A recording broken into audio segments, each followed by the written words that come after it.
یاد رکھو، میں یوتھ کو بول رہا، کل کی فجر کی نماز خدا نہ خواستہ مس نہیں ہونا، رات بھر عزاداری کر کے 2 رکعت نماز ضرور پڑھنا، اس لیے کہ یہ کل شہادت کا دن ہے، فاطمہ کو راضی کرنا ہے تو نماز فجر ضرور پڑھنا۔ کوئی غلط نہیں سمجھے، میرا مطلب یہ نہیں کہ آپ نماز نہیں پڑھتے، please don't miss understand, miss understand مت کرو، بس میں خالی آپ کو ریمائنڈ کر رہا کہ رات بھر عبادت کر کے 2 رکعت نماز فجر ضرور پڑھنا، اس لیے کہ تم چاہتے ہو کہ تمہاری عبادتوں کو بیوی قبول کرے نا، تو قبول اسی وقت ہوتی ہے کہ جب تم واجبات پہ عمل کرتے۔ تو یہ سوچ، جو مجھے بولنا تھا میں نے بولا کہ بیوی کی زندگی ایک ایگزامپل بنا کر اپنی لائف میں امپلیمنٹ کرو۔ اگر تم کو بیوی سے تم راضی ہو گئے، بیوی تم کو راضی ہو گئی، تو یاد رکھو تمہاری زندگی کی ساری پریشانیاں دور ہو جائیں۔ جن کلمات سے میں نے آغاز کیا، یا مولاتی یا فاطمہ اغثنی، یہ 3 جمادی الثانی تک اگر تم پڑھ سکتے تو یہ عمل ضرور کرو، تمہاری زندگی بدل جائے گی۔ بامبے 3 جملے ہیں بس، اے میری بیوی فاطمہ میری مدد کو، 2 رکعت نماز پڑھو، بیوی سے حاجت کی، پہلی رکعت میں الحمد کے بعد سورہ کوثر پڑھو، دوسری رکعت میں الحمد کے بعد سورہ قل هو اللہ احد پڑھو، فجر کی نماز کی طرح یہ 2 رکعت نماز پڑھو، 510 ٹائمز یہ بیٹھ کے یا مولاتی یا فاطمہ اغثنی پڑھو۔ یہ وہ عمل ہے دوستو، پہاڑ بھی تمہارے سامنے سے ہے تو ہٹ جائے گا، بی بی زہرا کا اتنا بڑا واسطہ ہے۔ اور کل سے شروع کرو، کل شہادت کا دن ہے، 3 جمادی الثانی تک جتنی تمہاری لائف کے آبسٹیکلز ہو، جتنی تمہاری لائف کے ہرڈلز ہیں، جتنی تمہاری لائف کے رکاوٹیں، رزق کے لیے بیماری، یہ وہ عمل ہے جو ہمارے بڑے بڑے مجتہدین کرتے۔ اگر تم نے یہ عمل کیا بیوی کا، جو حاجت ہے، میں اتنی بڑی بات ذمہ داری کے ساتھ اتنے بڑے مجمع کو قیصر باغ میں شب 14 جمادی الاول 1443 ہجرہ کی شب داری میں بول رہا ہوں، فاطمہ کو راضی کرو، بی بی زہرا راضی ہو جائے تو تمہاری زندگی بدل جائے۔ اللہ کی بارگاہ میں اس سے بڑا کوئی واسطہ نہیں ہے۔ آپ کو معلوم ہے فاطمہ کے لیے کہا گیا کہ یہ راز الہی کا نام فاطمہ ہے۔ اللہ کے رازوں میں، اللہ کے کئی راز ہیں جو کہ راز انہیں سیکرٹ، راز کسی کو بولا نہیں جاتا، بتایا نہیں جاتا، یہ اللہ کے ایسے رازوں میں سے ایک راز ہے فاطمہ کہ اگر تم کو پتہ چل جاتی، یہی کہا کہ معرفت فاطمہ کو کوئی حاصل نہیں کر سکتا، جیسے وما ادراکا ما لیلۃ القدر ہے، جیسے شب قدر کی رات ہے، اسی طرح فاطمہ ہے کہ کوئی حاصل نہیں کر سکتا۔ تو ہمارے لیے یہ اتنی بڑی چیز ہے کہ شہزادی کونین کا واسطہ تمہارے پاس ہے۔ یہ عمل ضرور کرو، یا مولاتی یا فاطمہ اغثنی، لڑکا لڑکی عورت مرد سب کو بول رہا، اولاد کے لیے، بیماری کے لیے، پریشانی کے لیے، ایجوکیشن کے لیے، رزق کے لیے۔ یہ وہ عمل ہے کہ اگر تم مردے میں کرو اور مردہ زندہ ہو جائے فاطمہ کے نام سے تو تعجب مت کرو۔ بیوی کا اتنا بڑا واسطہ ہے، اس سے بڑا کوئی واسطہ نہیں ہے۔ ہر معصوم کو اپنی طرف متوجہ کر، میرے جملے غور سے سنو، ہر معصوم کو تم اگر اپنی طرف متوجہ کرنا ہے تو بیوی کے نام سے پکارو۔ زمانے کے امام کے کئی نام ہیں، لیکن جب تم یا فرزند زہرا بولتے یا فرزند فاطمہ بولتے تو امام زمانہ تمہاری طرف متوجہ ہوتا۔ یا فرزند زہرا ادرکی کی بھی آپ تسبیح پڑھ سکتے کہ یا فرزند زہرا میری ماں۔ آپ کر کے دیکھو یار، مجھے افسوس یہی ہوتا کہ ہم یہ دروازے پہ جا رہے، ادھر جا رہے، ادھر جا رہے، ادھر جا رہے، اتنا اسٹرگل کر رہے۔ جو بول رہا اس پہ عمل کرو، بیوی کا واسطہ ہمارے پاس ہے، اللہ کے پاس اس سے بڑا واسطہ نہیں۔ یہ چیز یاد رکھو کہ آپ یہ ذہن سے نکال دو کہ یہ نہیں ہوگا، یہ ممکن نہیں ہے، یہ کبھی مت سوچو۔ نا امیدی کفر ہے، کبھی مت سوچو کہ تم نا امید ہو گئے۔ نا امید وہ ہو جس کا کوئی نہ ہو۔ میں کیا بول رہا ہوں؟ اگر تمہارا کوئی ہے تو تم نا امید ہوتے ہو۔ بی بی زہرا جیسی شخصیت تمہارے پاس ہے، لیکن راضی کر کے زندگی گزارو، اپنی مرضی سے زندگی مت گزارو بامبے میں، ویسے زندگی گزارو جیسے مادر حسین تم سے چاہتی۔ یہ میری خواہش ہے آپ سے۔ بس میں مجلس ختم کر رہا، میں آخری سے کہا گیا آپ کو ماتم کرنا ہے، جو مجھے پیغامات دینا تھا میں نے دیا۔ کوشش کرو کہ بیوی راضی ہو جائے، لیکن پھر بار بار بول رہا، ایک جملہ پلیز غور سے سننا، آخر تک بول رہا، واجبات کو چھوڑ کے عزاداری نہیں ہوتی۔ سمجھ میں آئی بات؟ سمجھ میں آئی؟ یہ کوئی نہیں بولے گا آپ کو، یہ میرا فرض ہے بولنا، ممبر کا حق ہے۔ بیوی کو راضی کرنا، مجھے آپ کو راضی کرنا نہیں ہے، مجھے حسین کی ماں کو راضی کرنا۔ اگر بیوی مجھ سے پوچھے کہ خیصر باغ کے اتنے بڑے مجمع میں میرا پیغام کیا ہے، میں آپ کو ایک چھوٹا سا تحفہ دے کے مجلس ختم کر رہا ہوں۔ سلمان پڑے محمد والے مولا آباد رکھے، مولا آباد، بس چھوٹا تحفہ میرا ختم کر رہا ہوں۔ سب کو بول رہا، لڑکا لڑکی سب جتنے تم لوگ بیٹھے ہوئے ہو نا، 3 جمادی الثانی 17 دن روز پڑھو، جیسا میں بتا رہا آپ کو، بیوی کی تصویر، تمہاری زندگی میں ایک چینج آ جائے گا، ایک بدلاؤ آئے گا، لائف کا سٹائل بدل جائے گا۔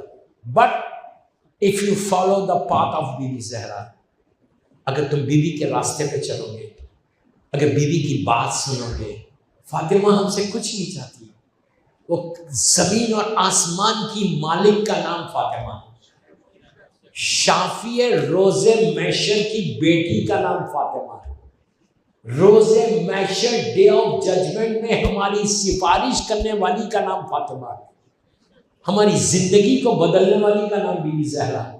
لیکن صرف یہ فاطمہ بس ایک ہی چیز ہم سے خواہش کر دی، جو میرے بابا کی شریعت ہے، جو وہ فریم ہے اسلام کا، اس پہ تم عمل کرو، یہی میری خواہش ہے۔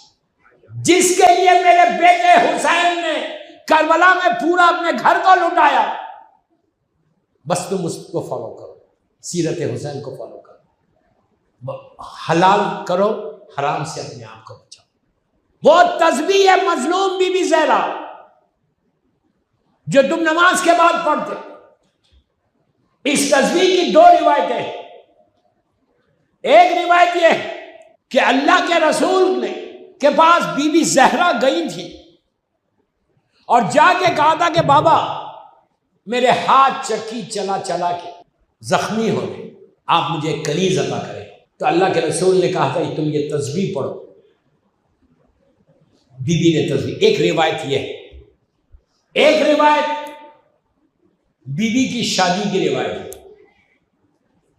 وہ سب آپ جانتے ہیں کہ جس میں ستارہ آسمان سے زمین پر آیا تھا، یہ ہمارا عقیدہ ہے۔ ستارے کا آنا کمال نہیں، یہ یاد رکھو کہ در فاطمہ پہ ستارہ کیسے آیا، ستارے کی قسمت بدلی، نیچے آیا۔ جیسا امام علی اگر کعبے میں پیدا ہوئے تو علی کی فضیلت نہیں ہے، یہ کعبے کی فضیلت ہے کہ علی کعبے میں ہے۔ ستارے والی روایت جو ہے، تسبیح کی دوسری فضیلت یہ ہے کہ چھٹے امام بولتے ہیں کہ اگر تم اپنی واجب نماز کو قبول کرانا چاہتے تو میری دادی کی تسبیح پڑھو۔ تسبیح واجب نہیں ہے، یہ مستحب عمل ہے۔ آپ صرف اندازہ لگا لو کہ فاطمہ سے منسوب ہو گئی تو واجبات کو قبول کرا رہی، صرف بیوی کے نام سے منسوب ہے، کچھ بھی نہیں ہے اس میں، 34 ٹائمز اللہ اکبر، 33 الحمدللہ، 33 سبحان اللہ۔ رات میں پڑھ کے سو تسبیح گھر پہ بستر پہ، رات بھر کی زندگی کا ضامن ہو جاتا، زندگی میں برکت ہوتی۔ صبح گھر سے پڑھ کے نکلو،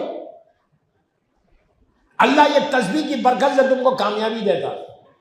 رزق کی تلاش میں جا رہے تو تسبیح زہرا پڑھ کے گھر سے نکلو، حلال رزق، حرام نہیں، حلال رزق کی نکلو گے تو تسبیح بی بی زہرا تمہاری مدد کرے گی، رزق کا ضامن تسبیح ہو جاتی۔ قرضے ہیں تم کو، ڈیبٹس میں مبتلا ہو، راستے نہیں کھول رہے، دن میں 9 مرتبہ ایک جگہ بیٹھ کے تسبیح پڑھو، ہر تسبیح کے بعد 9 مرتبہ صلوات پڑھنا، بسم اللہ الرحمن الرحیم، اللہم صلی علی محمد وآل محمد وعجل فرج۔ کتنی دیر ہو رہی تسبیح میں؟ 2 منٹ، 3 منٹ، 4 منٹ، ایک جگہ بیٹھو مصلی پہ، ہر تسبیح کے بعد 9 مرتبہ صلوات پڑھو اور 9 مرتبہ یہ تسبیح پڑھو اور ہاتھوں کو اٹھا دو. اٹھا کے اللہ سے دعا کرو بی بی زہرا کا نام لے کے، تسبیح کا نام لے کے، کہ پروردگار تجھے تسبیح بی بی زہرا کا واسطہ، میرے ڈیبٹس ہیں، میرے قرضے ہیں، میرا رزق رکا ہوا، میرے پاس رکاوٹیں ہیں، میرے دروازے سارے بند ہو گئے. ابھی مجلس پڑھی تھی کماز باڑی میں، میں نے وہاں پہ بولا کہ ہر رحمت کے دروازے کھلتا ہے فاطمہ کے نام سے. تو تسبیح بی بی زہرا کی وجہ سے رحمت والا بتا رہا کہ کیسے تمہاری زندگی بدل سکتی. یہ کرو رزق کے لیے اس سے بہتر عمل نہیں، لیکن واجب نماز کے بعد ہے. یہ نہیں کہ نماز چھوڑ دی اور تم تسبیح پڑھے تو فائدہ نہیں ہے. اور حق فاطمہ دینے کے بعد اس تسبیح کا اثر ہے. خاموش ہو گئے میرے معلوم. تو تسبیح بی بی زہرا کی صرف فضیلت ہوتا رزق کے لیے کتنی اچھا. لڑکی کی شادی نہیں ہوئی، بہترین رشتہ اگر حاصل کرنا چاہو تو یہی عمل کرو. 9 مرتبہ تسبیح بی بی زہرا 9 صلوات کے ساتھ پڑھنا. پڑھنے کے بعد اللہ سے دعا کرنا کہ پروردگار تسبیح زہرا، یہ ایک روایت سے یہ تسبیح بی بی کے رشتے کے وقت آئی تھی، جب امام علی سے رشتہ ہوا تھا اس وقت یہ آئی تھی. تو پروردگار اس تسبیح کا واسطہ تو میری لڑکی کے لیے، یا لڑکی خود دعا کرے یا لڑکا خود دعا کرے کہ شہزادی کی اس تسبیح کا واسطہ پروردگار تو میرے لیے بہترین رشتے کو دے، تو اللہ رشتے کو مزید کرنا. 9 دن کے اندر تمہارے گھر میں رشتہ آئے گا. اتنا ثواب ہے یہ تسبیح بھی نہیں جاؤ. اور ویری سمپل اسٹوڈنٹس، اگر تمہاری میموری شارپ نہیں ہے، بھول جائے تم، تو یہ بیوی کی تسبیح پڑھو، اس کے بعد دیکھو کہ تمہاری میموری کیسی کھلتی ہے. لیکن بار بار میں بول رہا حلال کھانا، واجبات پہ عمل کرنا. رات بھر جاگ کے صبح فجر مس کرو گے تو تسبیح کا اثر نہیں ہوگا. ظہر سے نہیں پڑھو گے تو تسبیح کا اثر نہیں ہوگا. مغرب عشاء نہیں پڑھو گے تو تسبیح کا اثر نہیں ہوگا. یہ واجبات کو ادا کرو، پھر تسبیح بی بی زہرا پڑھو. یہ گولڈ کی مائن ہے، سونے کی کان ہے، سونے کی کان. تسبیح سے تم اپنی سے یہاں تک کہا گیا کہ اگر تم کسی کی لہت پہ، عرفات میں یا احتمال میں جا کے اپنے باپ کی میت پہ یا باپ کی لہت پہ تم تسبیح بی بی زہرا پڑھ کے دعا کرو تو اللہ تمہارے ماں باپ کے گناہوں کو معاف کرے.